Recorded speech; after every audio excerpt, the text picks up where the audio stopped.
آسی کی دنیا کے پیارے دوستو، السلام علیکم۔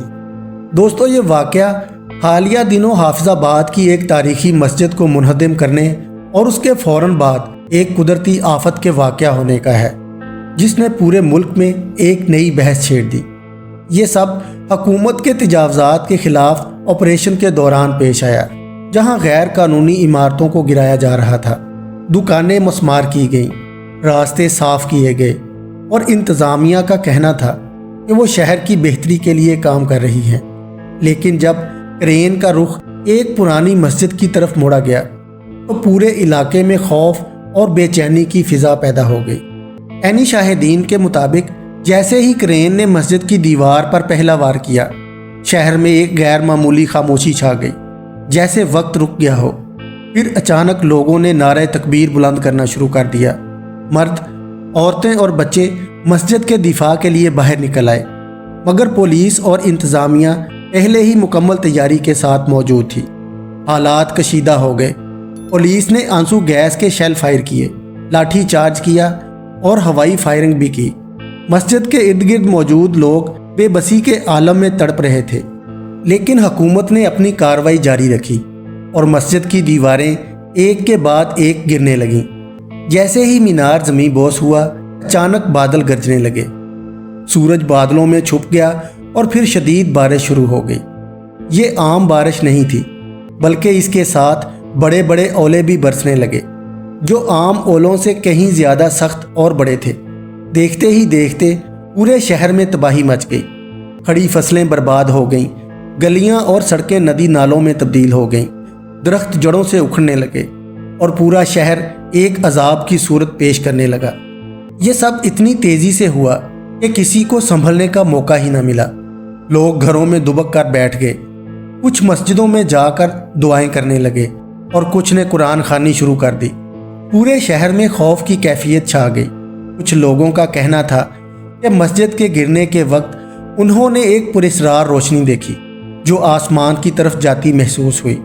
کچھ بزرگوں کا کہنا تھا کہ انہوں نے اپنی پوری زندگی میں ایسا طوفان نہیں دیکھا اور یہ کسی عبرت کے نشان سے کم نہیں تھا۔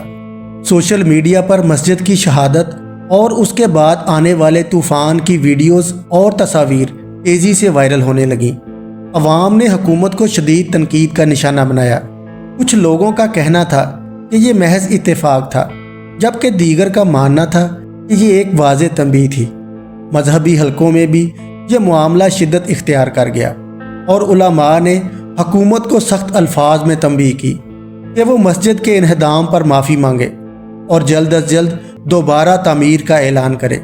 بعض مذہبی جماعتوں نے احتجاج کا اعلان کر دیا اور یوں یہ معاملہ ایک قومی بحث میں تبدیل ہو گیا، جبکہ دوسری جانب حکومت کا موقف تھا کہ تجاوزات کے خلاف آپریشن بغیر کسی مذہبی یا فرقہ وارانہ تعصب کے جاری رکھا جا رہا ہے اور غیر قانونی عمارتوں کو ہٹانا ضروری تھا۔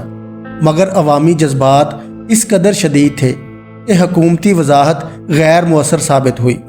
عوام کے سامنے ایک واضح حقیقت تھی کہ جیسے ہی مسجد کو گرایا گیا، غیر معمولی قدرتی آفت نے پورے علاقے کو لپیٹ میں لے لیا۔ اگلے دن جب موسم صاف ہوا تو لوگ گھروں سے نکلے اور جو منظر انہوں نے دیکھا وہ انہیں ہلا کر رکھ دینے کے لیے کافی تھا۔ سڑکیں اور گلیاں پانی میں ڈوبی ہوئی تھیں، ہر طرف اولے بکھرے ہوئے تھے، کئی گھروں کی چھتیں ٹپک رہی تھیں، دکانوں کے سائن بورڈ زمین پر گرے ہوئے تھے اور کھڑی فصلیں مکمل طور پر تباہ ہو چکی تھیں۔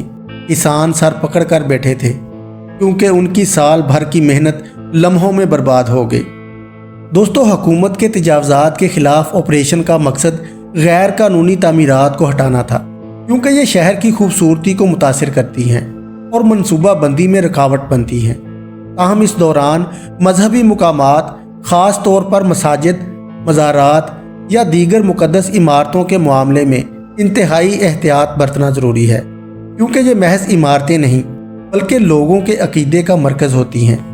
عوام کو اعتماد میں لینا اور ان کے جذبات کا احترام کرنا بہت ضروری ہے، کیونکہ مذہب ایک حساس معاملہ ہے اور کسی بھی غلط فیصلے سے معاشرے میں انتشار پیدا ہو سکتا ہے۔ ایک بہتر حکمت عملی یہ ہو سکتی ہے کہ حکومت تجاوزات کے خلاف کارروائی سے پہلے